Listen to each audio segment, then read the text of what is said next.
Hey, this is Derek from Battlefield Ukraine. I wanted to take an opportunity to show off some of the captured patches in my collection. You can see these for yourself at battlefieldukraine.com. These are some of my favorites. Here we have a Russian tactical patch from the Russian Special Forces University. This university is located in Chechnya and has trained more than 47,000 specialists since the full-scale invasion of Ukraine began.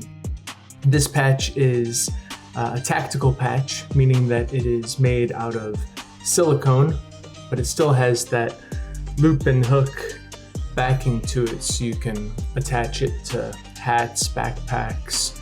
The next patch that I want to highlight is this captured Wagner patch from the Wagner Private Military Company. This was Yevgeny Prigozhin's Russian state-funded band of mercenaries that really gained prominence during the battle for Bakhmut.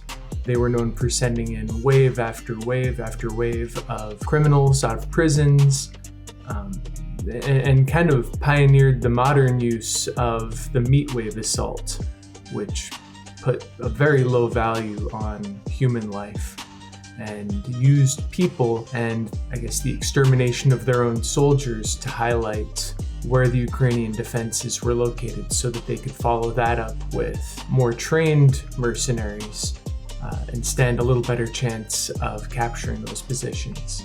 Now, ultimately, that ended up succeeding in capturing Bakhmut, but at such a great cost in human life to the Russians that I think anybody would be hard-pressed to find that as any sort of victory.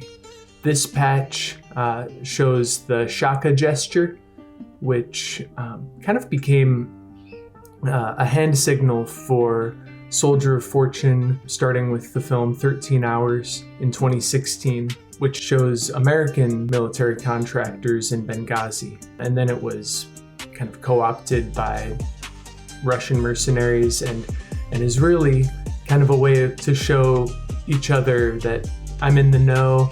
Here's another Wagner patch from Wagner PMC, and basically in English, PMC Wagner Group, and then below it, Wagner Group in Russian. This next patch is particularly interesting. This is another Wagner Group patch. Above it says PMC Wagner, and below it can be translated either as truth in action or truth in the business.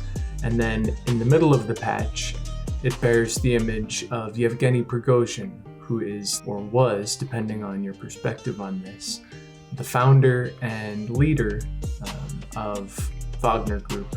He was a close ally to Vladimir Putin. As a former convict himself, rose to prominence as Putin's chef, ended up catering a lot of Vladimir Putin's events, and became a close friend of the Russian dictator before spinning his influence off into the Wagner Group. Now, Wagner's been particularly active on the continent of Africa, helping to prop up authoritarian regimes that are allied with the Kremlin there.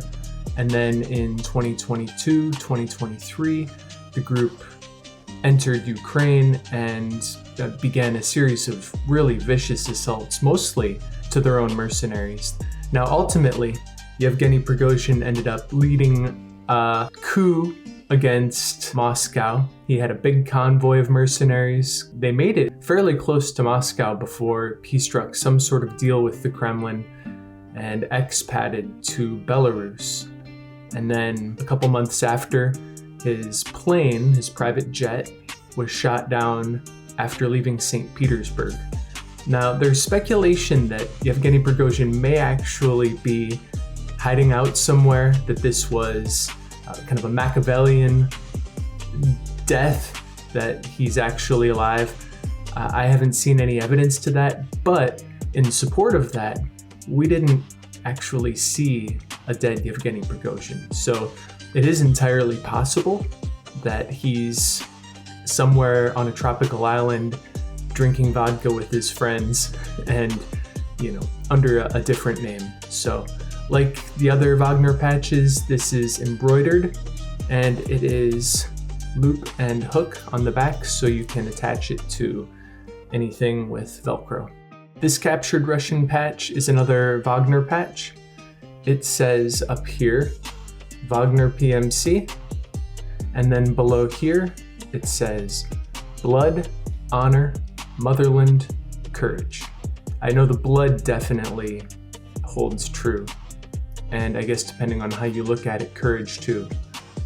But this is a group known for its brutality. It does not respect international rule of law. It really has served, and may still serve to some degree, a function of the Russian government to do the things that are more terrible than they want to be associated with, which in 2025, I'm not quite sure what that would be. But here it is. Here's another captured Russian patch, and this is another tactical patch, not necessarily meaning that the others weren't worn in combat. They're all combat captured, and they've all come from Ukraine. But what I mean by that is the material is not embroidered. It's a silicone material. It still attaches via Velcro, but it is a little bit more durable and carries a little bit more weight to it. So kind of a nice feeling, good texture on there. In addition to the tricolored Russian flag, this says Russia in Cyrillic on there, and they're fairly common. If you watch many war clips on Reddit or Discord or YouTube, even though it's more edited there, you will see these patches frequently. Now this captured patch is particularly interesting. I think I say that about all of them, but in addition to being larger than some of the other patches here, it also is from the so-called Luhansk People's Republic. That's what it says down here, and that's what this flag represents with these colors. Now, Luhansk is an oblast in Ukraine. It's internationally recognized as Ukrainian sovereign land, but after the full-scale invasion, the Kremlin held kind of a sham election, oftentimes holding civilians at gunpoint while they voted to make sure they voted right, and has since been adopted by Russia as a part of the nation, even though it's still technically occupied foreign land to them. So battles have been raging since 2014 in Donetsk and Luhansk, which make up part of the Donbass.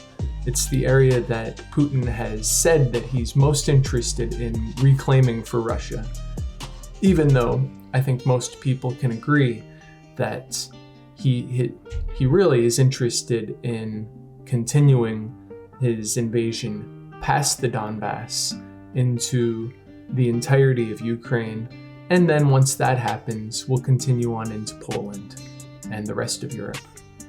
This is embroidered, and it has the hook and loop on the back. Now, like all these patches, they were captured in Ukraine by Ukrainians. So I don't know the fate of any of the soldiers that wore these, but like any right-minded person, I'm happy that they're not fighting in Ukraine anymore, whatever that means. So, Slava Ukraina!